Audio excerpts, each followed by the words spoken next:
Everyone, welcome to study verse. So आज हम पढ़ेंगे sectoral issues in Indian economic का यूनिट 3, दैट इज कि सबसे पहले हम पढ़ेंगे रिसोर्स यूज एफिशिएंसी का क्या मतलब है। इसका मतलब ये है कि हम एग्रीकल्चर्स को, जो हमारे एग्रीकल्चरल रिसोर्सेज है उसको बेस्ट वे में यूज़ करें।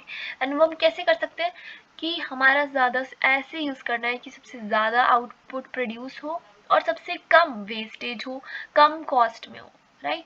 इससे क्या होगा, प्रोडक्टिविटी बढ़ेगी, इन्वायरमेंटल डैमेज कम होगा और फार्मर्स की इनकम भी इम्प्रूव होगी, right. Then comes fertiliser use efficiency. इसका मतलब ये होता है कि जो फर्टिलाइजर्स है उनसे जो न्यूट्रिएंट मिलता है वो प्लांट्स कितना इफेक्टिवली जो है उसे यूज कर पा रहे हैं।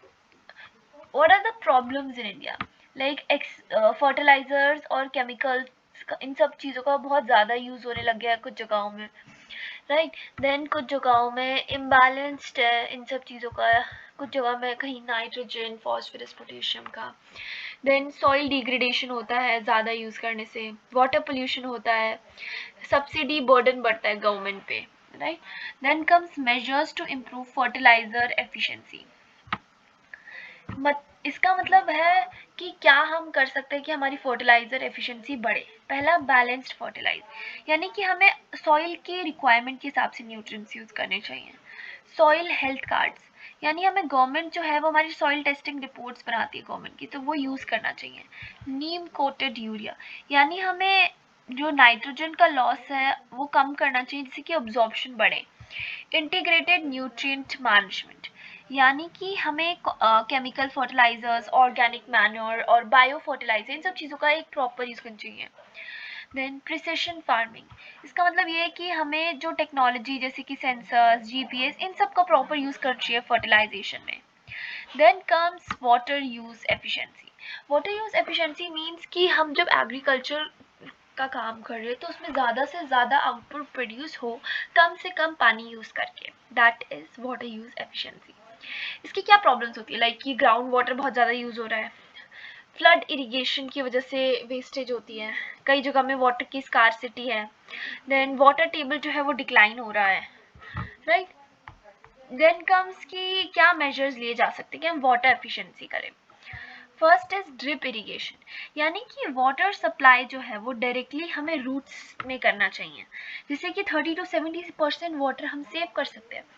देन कम्स स्प्रिंकलर इरिगेशन, यानी कि हमें वाटर जो है वो लाइक रेनफॉल की तरह डालना चाहिए, एक जगह सारा नहीं डालना चाहिए।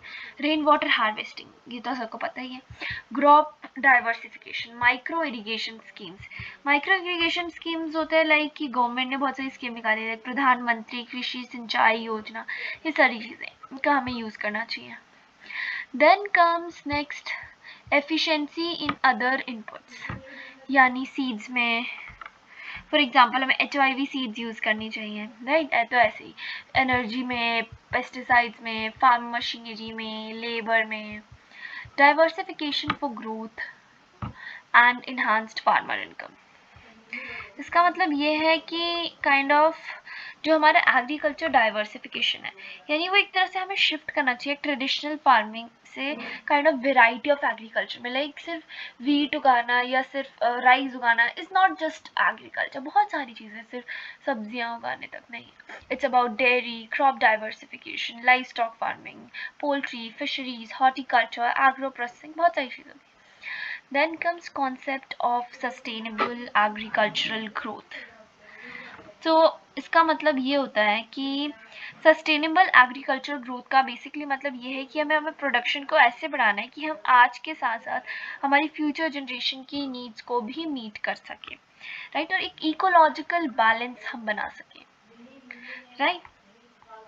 So it promotes farming methods that are environment friendly, economic viable and socially acceptable. Then comes constraints of sustainable agricultural growth. Land degradation, यानी कि soil erosion, desertification, loss of soil fertility, ये सारी problems होती है, right. Then water scarcity, like अगर हम ज़्यादा ground water use कर लें तो हमें उससे भी problem हो सकती है, right. Then small and fragmented land holdings, like अगर छोटे छोटे फार्मर्स होते हैं तो उससे क्या होता है कि हमें सस्टेनेबल टेक्निक्स अडॉप्ट करना बहुत डिफिकल्ट हो जाता है, राइट। तो ये सारी प्रॉब्लम्स होती हैं। Then comes dry land farming. Dry land farming क्या होता है? बेसिकली इसका मतलब ये होता है कि कल्टीवेशन एरिया जहाँ पे कम रेनफॉल होती है या इरिगेशन फैसिलिटी ज़्यादा नहीं है, तो वहाँ मेनली रेनफॉल पे डिपेंड किया जाता है for crop production, that is dry land farming. यानी कम ऐसी क्रॉप्स उगाई जाती है जहाँ पे मतलब जो कम पानी में उग जाए, राइट। मॉइस्चर कंजर्वेशन टेक्निक्स लाई जाती है, ड्राउट रेसिस्टेंट सीड्स लाई जाती है। सर ऐसी क्रॉप्स होती है जैसे कि हम मिलेट्स बना सकते हैं ड्राई लैंड फार्मिंग में, हम पल्सेस बनवा सकते हैं, हम ऑयल सीड्स बना सकते हैं, ये सारी चीज़ें।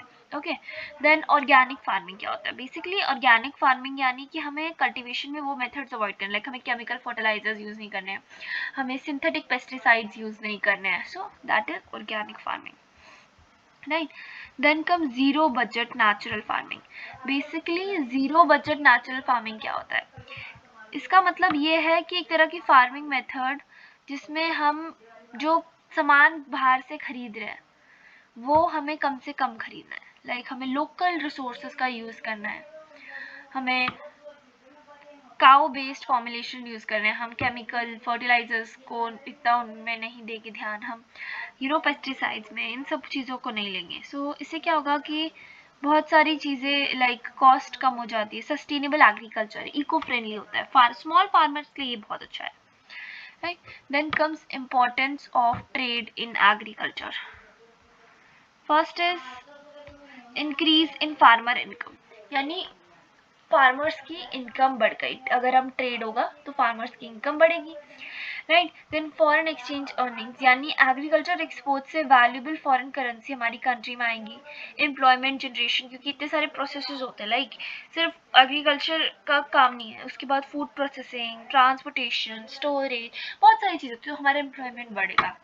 Then market expansion, yes farmers को अब क्योंकि ज़्यादा हो रहा है कि हम अपनी कंट्री से ज़्यादा भी और बना पा रहे हैं खाने की चीज़ें, तो क्या होगा कि हम फॉरेन में भी उसे एक्सपोर्ट करेंगे, राइट। तो मार्केट एक्सपेंशन होता है फार्मर्स के लिए। टेक्नोलॉजी एंड मॉडर्नाइजेशन, अब ग्लोबल कंपटीशन की वजह से हम टेक्नोलॉजी यूज़ करते हैं, क्वालिटी स्टैंडर्ड्स बढ़ा रहे हैं, right. Then comes factors affecting agricultural competitiveness, यानी कि पहला है प्रोडक्टिविटी, यानी कि जो प्रोडक्टिविटी है वो ज़्यादा होनी चाहिए और प्रोडक्शन कॉस्ट जो है वो कम होनी चाहिए, right. Then kind of quality standards, इन पे भी ध्यान देना होगा क्योंकि कंपटीशन बहुत बढ़ गया है। देन इंफ्रास्ट्रक्चर, अब हमें ज़्यादा कंपटीशन बढ़ गया तो हमें ज़्यादा स्टोरेज चाहिए होगा, ट्रांसपोर्टेशन अच्छा होना चाहिए। Then technology like modern machinery, government policies या सब्सिडीज, एमएसपी, इन सब चीज़ों का यूज़ करना है। कॉस्ट ऑफ प्रोडक्शन, यानी lower input cost, improve market competitiveness, ये सारी चीज़ें पे हमें ध्यान देना है। Use of technology and artificial intelligence in agriculture, like आज के टाइम पे न्यू टेक्नोलॉजी आ गई है। सो अब क्या हो रहा है कि एग्रीकल्चर ट्रांसफॉर्म कर रहे हैं, तो उससे क्या हो रहा है कि प्रोडक्टिविटी बढ़ रही है, कॉस्ट कम हो रही है, सस्टेनेबल फार्मिंग को प्रमोट किया जा रहा है। So modern agriculture is kind of increasing because technology driven बढ़ रहा है, राइट। सो अब एआई का यूज़ किया जाता है, मशीन्स के थ्रू, कंप्यूटर सिस्टम्स के थ्रू, जो डेटा एनालाइज करते हैं, पैटर्न्स पे ध्यान देते हैं, डिसीजंस लेते हैं और टास्क जो है इंटेलिजेंटली परफॉर्म करते हैं, right. Then comes agricultural marketing. ये एग्रीकल्चरल मार्केटिंग मतलब वो सारी एक्टिविटीज़ जिसमें हम एग्रीकल्चर प्रोडक्शन से फार्मर्स से कंज्यूमर्स पे शिफ्ट होते हैं, लाइक कि collection, storage, transportation, pressing, pricing, distribution. All these agricultural marketing का part, right? Then comes crop insurance. Crop insurance क्या होता है? क्रॉप इंश्योरेंस यानी कि हम अब ऐसी स्कीम्स जो हमारे फार्मर्स को काइंड ऑफ प्रोटेक्शन दे, एक फाइनेंशियल कंपनसेशन दे कि अगर किसी चीज़ से उनकी क्रॉप खराब हो गई तो वो क्या करेंगे फिर, राइट। सो इसके लिए बहुत सारी चीज़ें गवर्नमेंट ने भी बनाई हैं, लाइक अगर नेचुरल डिज़ास्टर से ख़राब हो जाती हैं या फिर किसी काइंड ऑफ ड्राउट्स की वजह से ख़राब हो जाती हैं, सो इसके लिए गवर्नमेंट ने बहुत सारी स्कीम बनाई है, लाइक आपने सुना होगा प्रधानमंत्री फसल बीमा योजना, राइट। सो ये गवर्नमेंट ने बनाई थी क्रॉप इंश्योरेंस के लिए।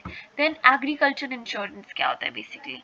एग्रीकल्चर इंश्योरेंस यानी कि फार्मर्स जो क्रेडिट या फिनेंशियल सर्विसेज लेते हैं उनकी agriculture activities like kind of loan लेते हैं, जो लाइक सीड्स के लिए, फर्टिलाइजर्स के लिए, इरिगेशन के लिए, मशीनरी खरीदने के लिए, स्टोरेज, इन सब चीज़ों के लिए फार्मर्स जो पैसे लेते हैं उन्हें बोलते हैं एग्रीकल्चरल फाइनेंस। बहुत लाइक शॉर्ट टर्म भी हो सकते हैं, लॉन्ग टर्म, मीडियम टर्म, ऐसे कुछ भी हो सकता है। Okay, all right, so here we will end our video. Thank you so much for watching it and all the best for your exam.